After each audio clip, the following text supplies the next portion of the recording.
story? So I went to Kansas City before we tracked this album to write for about a week, and I have been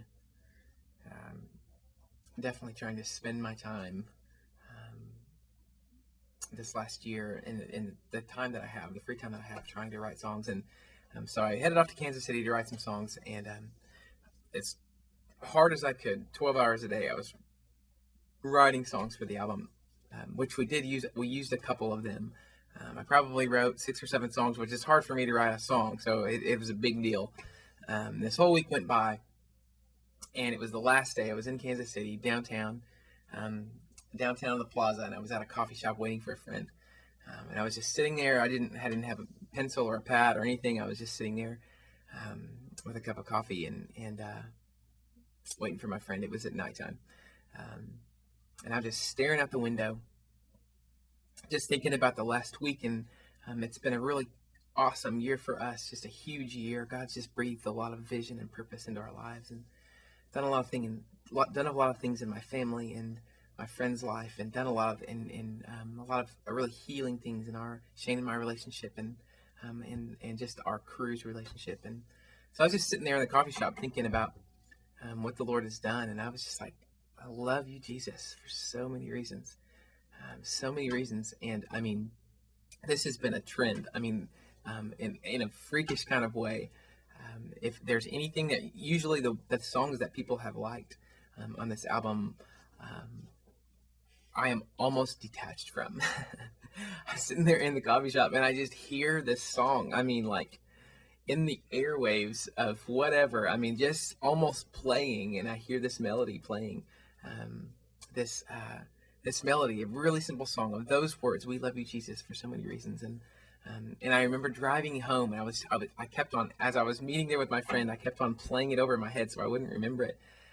Just this melody of, "We love you, Jesus, for so many reasons."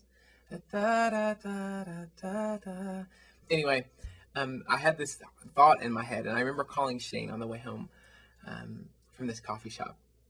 And I called him, and I was like, I think, because I was trying to write a song that we could release on radio, because that's something that we've never really done. And I'm not really good at writing radio songs at all. I know what that is, really. But and so part of me was trying to find a radio song. And I had spent the whole week going for that. Like, I need an up-tempo. Maybe we need to stick a cheesy loop in it or something. I don't even know. But I'm into this chorus, and I'm singing it. I'm singing it on the way home from this coffee shop, and I call Shane. I'm like, I think I hadn't played it yet, or I haven't sang it yet. I just heard it. And I called him, and I was like, I think we found our radio song. And it's the first time that's ever happened to me. And for sure, the thought of having a radio song, that was the first time that ever happened. And so I got home. I got to my friend's house where I was staying in Kansas City.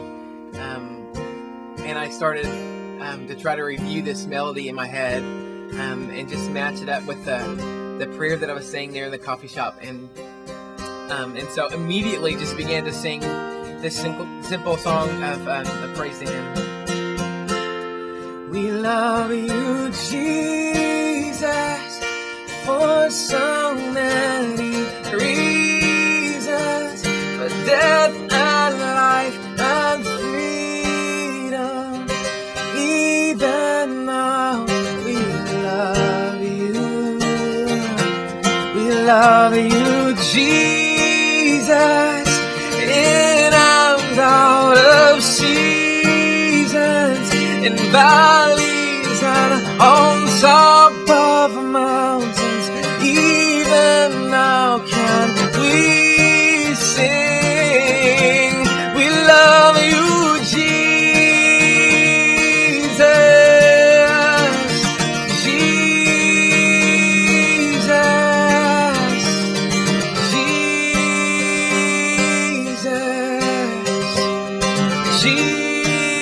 Jesus, we love you, Jesus, for so many reasons, for death and life and freedom.